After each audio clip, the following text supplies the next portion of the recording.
forgiving all my sins. Thank you, Lord Jesus, for your love, dying on the cross.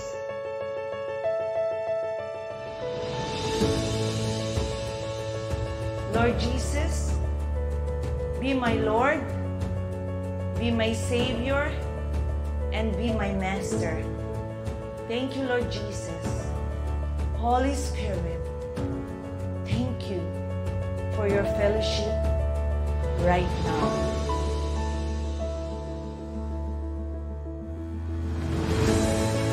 Because you are the God who create light and bring peace.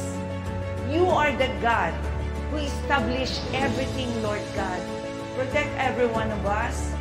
Make your face smile upon every one of us. Bless every one of us and keep us.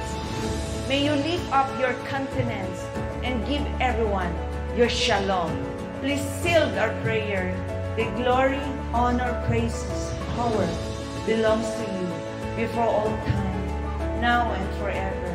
In Jesus' wonderful name, amen and amen. Praise the Lord.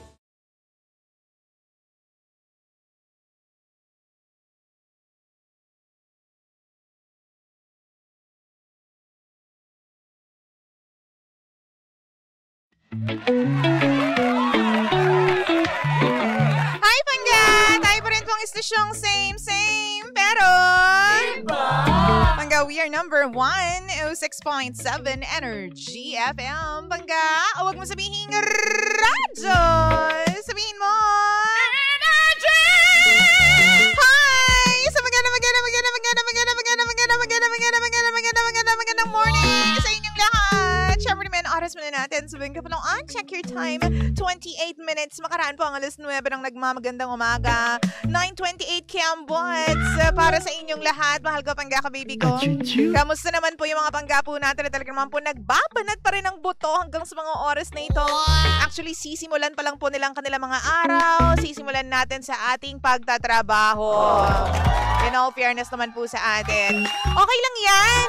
May mga Pangga talaga tayo na ganyan. Oo, patas kong lumaban, patas kong magtrabaho, para lang kumita ng pirang. Para makabili ng mga parcel-parcel na yan.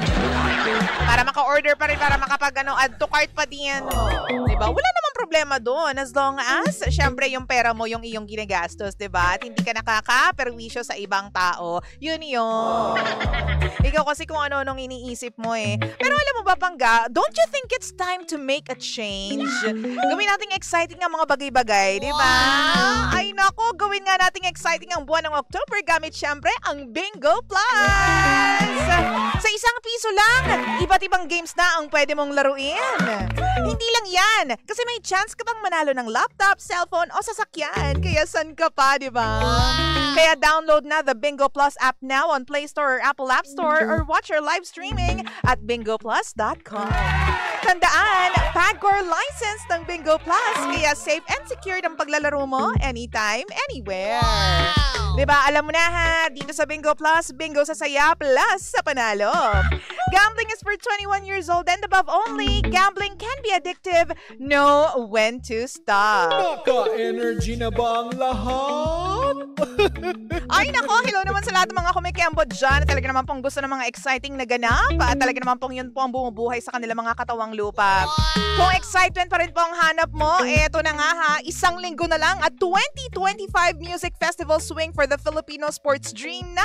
Hatid sa atin ng ISP at ng Bingo Plus. Bingo sa saya plus sa panalo. Kaya tara, makisaya po kasama ang paborito mong banda at artist kasama sina Apple Yap, Parokya ni Edgar, Bamboo at si Alan Walker. So October 25 na po yan, 2025, Asiana City Concert Grounds.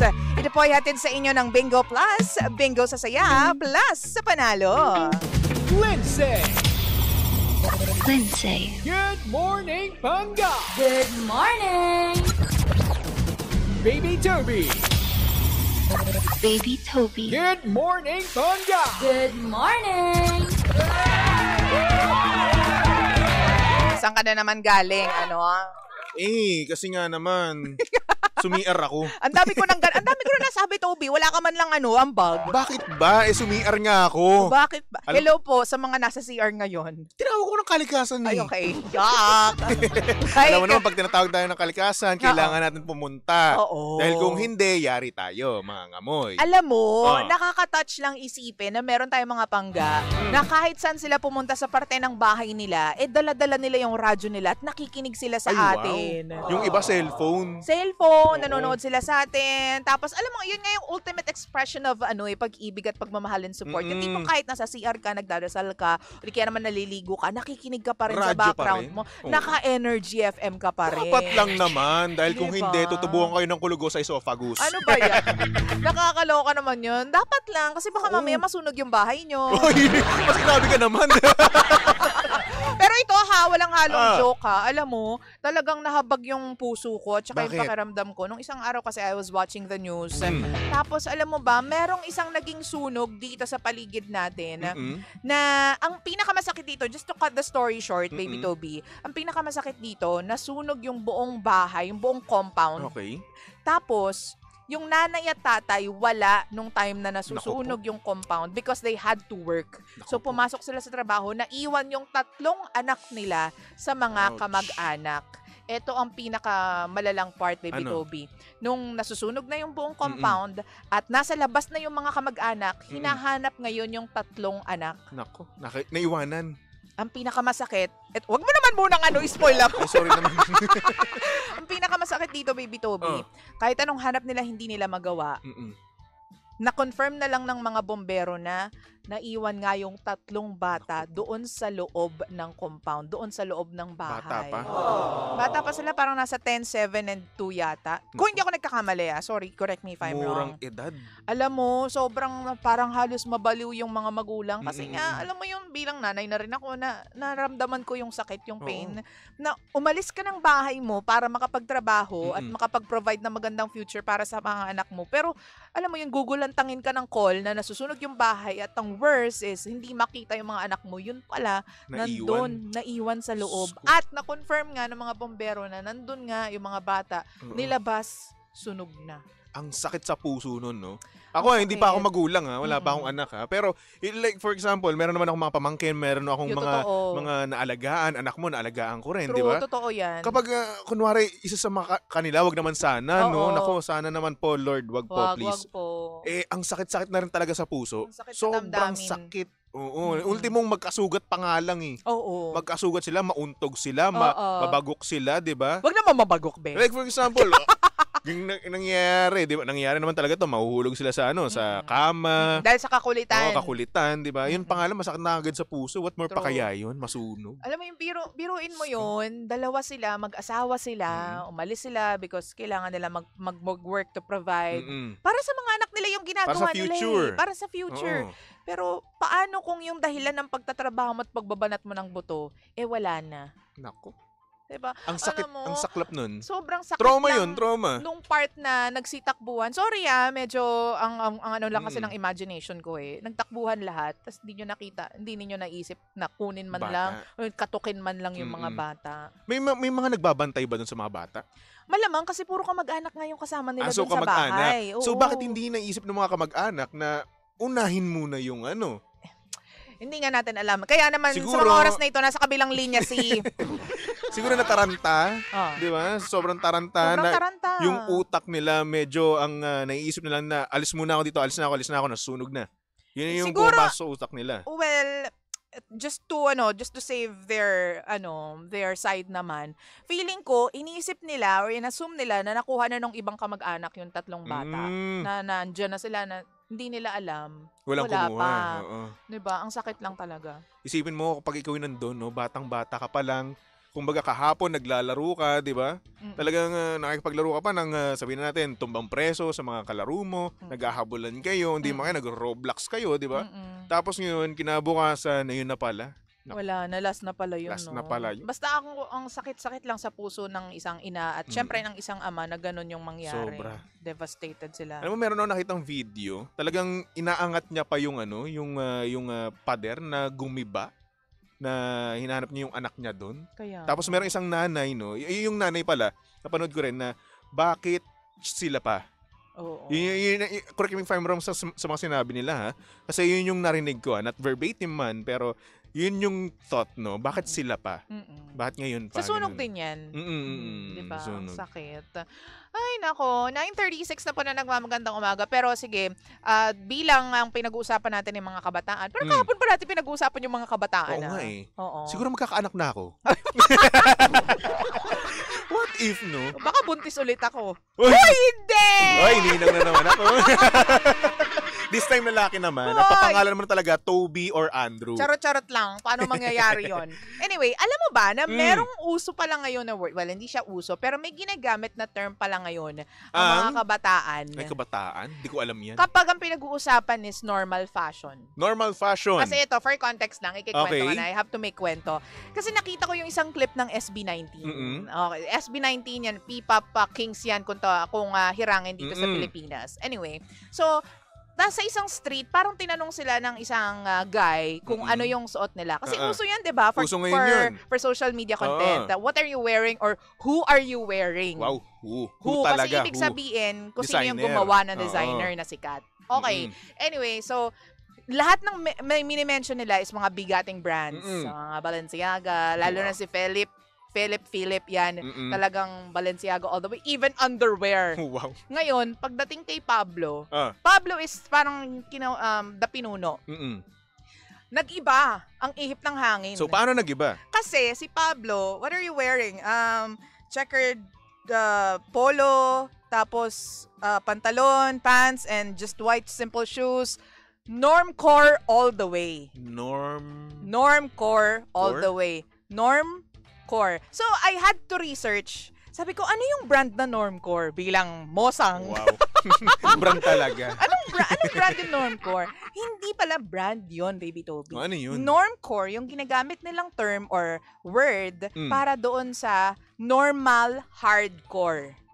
Normal hardcore. Ito yung hindi luxury brands yung suot mo. Okay. Hindi mamahalin yung suot mo. Kumbaga, siya, classified siya as normal. Normal lang, simple lang. Ganon. Kasi walang brand, hindi siya luxury brand, or hindi siya designer clothes. So, ngayon, ang suot ko, normcore ako. Normcore ka! Sabi ni Normcore. Pablo, normcore all the way. So, ibig sabihin, from head to foot, yon normal, walang brand yung mga suot niya. Di umano, sabi niya. Siguro, may brand yun, hindi lang siguro kilala. Or hindi lang, tama ka dyan. So, yun yung natutunan ko. Sabi ko, Normcore. may bago tayong natutunan na word or term. Normal hardcore. Mga Gen Z ngayon, ang dami nang nalalaman. Normcore. Normcore. Diba? Pero nahiya ako dun sa kay Philip, no? Oo. Pati underwear, Balenciaga, ha? Oo. Nahiya naman yung underwear ko ng butas-butas. Diba? Bacon! Nakaloka. Tipo yung butas niya, isang dakma na eh. Uy, grabe naman. Ay, seryoso ako. Pakita ko pa sa'yo. Wag na! Bakit ko naman nagtitignan yan? Grabe, no? Pero, ayun nga, deserve naman nila dahil alam naman natin Yes. yung pinagdaanan ng ating mahal na SB19. At yung mga pera naman nila na pinambili nila doon, talagang pinaghirapan naman talaga nila, hindi galing sa nakaw. Oo. Ay, grabe naman yung may hugot. Wala, hindi mo na humuhugot. Saan ka nang gagaling? Totoo naman masama naman talaga magnakaw, Tama, totoo yan. yung iba nga, nagnanakaw, tapos pinambibili ng mamahaling damit, di ba? Alam mo ba? Minsan dinner. Alam mo ba, meron na naman akong nakita na balita kagabi. Ano yun? Na meron palang mga super, oh my gosh, nakalimutan ko yung term. May mga establishments na dapat naitayo Super na. Health Center. Yun! Super Health Center. Oo. Na nabayaran at lahat, pero hindi pa pala nasisimulan. Foundation lang yung nasimulan. Pundasyon pa lang yun nandun. Pundasyon, oo. Nakakaloka Alam mo, nakita ko lang. yan. Actually, dapat babalita ko yan eh. Oo. Kaso nga lang, hindi ko masyado napanood yung balita ng News 5. Yun nga. Oo. So, ang nangyari nun, nakita ko yung video nun, nung pinuntahan siya ng DOH, no? Nakita ko, ang dami ng mga halaman. Puro nagsitubuan na Oo. lang yung mga ligaw Kasi na halaman. yung foundation na yon, no, yung project na yon, 2023 pa daw. Okay. Hanggang ngayon, hindi pa daw tapos. Actually, hindi pa nasisimulan. Ang sabi naman no, ng LGU nila, kulang daw sa pondo. O yun nga. Hindi daw nabigyan ng pondo kasi nag-request daw sila sa DOH. Kaso nga lang, hindi daw nabigyan. Hindi nabigyan or kulang yung binigay. Yes. Diba? Yun ang sabi, ha? Nakakaloka lang. Super Health Center. Bilang pandagdag nung sinabi mo na, 'di ba, kulang sa Grabe. pondo, ganyan. Pero isipin mo, no, foundation, tas hindi na napatayuan ng mga palapag, di ba? Talagang makikita mo mga bakal pa lang talaga na nandoon eh. Na ngayon, may mga kalawang na. Na tinubuan na nga ng kung ano-ano, di ba? May gabi na nga ata doon eh. Nakakaloka. Ba't di tayo maglaing kung maraming gabi? No? Hello naman sa mga nag-iisip na ng kakainin nila dahil maya-maya magluluto na sila. Ay, oo. Malapit na nga pala mag-ano ngayon. May mga pangga tayo na nanay na namimili na ngayon eh. Kasi nga magluluto na sila for lunch. Actually, may ibang mga nanay naman na nakaprepare na yan. Isang buong linggo ginagawa nila. May menu na sila. Menu. Or hindi naman kaya yung ulam nila no for Monday, magtatagal yan hanggang Wednesday. And then pagkatapos ng Wednesday, no, Thursday hanggang Sunday, ibang ulam na yun. Totoo, may mga ganyan. Para tipid. Nagluluto sila ng maramihan, tapos ilang araw na nilang kakainin yun. Okay lang naman yun, wala naman problema. Wala akong pakialam, no? Kahit paulit-ulit yung mga ulam namin, no? Ay, naku, expert ako sa ganyan. Di ba? Oo. At least, may nakakain ka. At saka, gusto mo naman yun eh. Oo. Diba? Tsaka luto ng nanay mo yun. True. Or, yan yung available at hindi ka naghahanap talaga ng kung anong iba pa kasi yun yung gusto mo naman talaga. Yes. Diba? Para sa akin, no, dapat hindi tayo mapili sa mga kinakain natin, no? Oy, totoo yan. Dapat kung anong nasa hapagkainan, yun ang kainin. Dahil ang swerte na natin. Yung iba nga ngayon, no, dahil nga sa mga nangyayari, no, walang makain. True. Diba? Minsan pa nga yung sa mga nasa kalsada, no? True. Mga ngalog pa sa'yo. Pakalog, 5 piso, pangkanin lang. Totoo. Diba? Ang hirap kaya nun. Huy, alam mo ba, Ano? speaking of, haba na naman to talk time. Bukas na lang. kasi naka-on air tayo, hindi naman tayo nagkikwentuhan lang, Toby eh. Sorry na naman. Sorry na. 9:42 na po ng nagmamagandang umaga. Ayan, at syempre kasama nyo na, or nakalandian nyo at nakasama at lang ang hot baby boy ng radyo. Ano nangyari? Ano gusto mo sabihin? Gutom. Okay. Hot baby boy ng radyo. Walang iba kundi si Baby Toby. At ang nag-iisang girlfriend mo sa radio. My name is Lindsay. At syempre, huwag nyo kakalimutan na i-follow kami at stalk sa lahat ng aming social media accounts. Hanapin nyo lang sa akin, Baby Toby 1067. Sa akin naman, Lindsay1067, LINDSAY 1067. Ayan, at syempre ang aming mother page, no? Huwag nyo kakalimutan. Hanapin nyo lang sa Facebook, sa Instagram, sa TikTok, and also sa YouTube channel namin, no? Hanapin nyo lang Energy FM 106.7. Okay? Okay! At syempre naman, bye-bye na po muna. Mahal ko pang gaka-baby ko. Tayo pa rin po ang istasyong same, pero... Bangga, we are number 1, 06.7 Energy FM. Bangga, huwag mo sabihin radyo. Sabihin mo. You know I want you. Hi, Bangga! Please like and follow. Share and subscribe To our social media pages at Energy FM 1067. on Facebook and Twitter. Instagram, YouTube, and on TikTok. Samahan mo pa rin kayo Pangga sa aming Facebook Live o TikTok Live sa programang Baklita sa Woo Woo Woo! Tuwing alas 11 ng umaga hanggang alas 12 po yan ng tanghali. Monday to Friday yan. Syempre dito po lamang yan sa number 106.7 Energy FM. Pangga, wag mong sabihin radyo. Sabihin mo, Energy!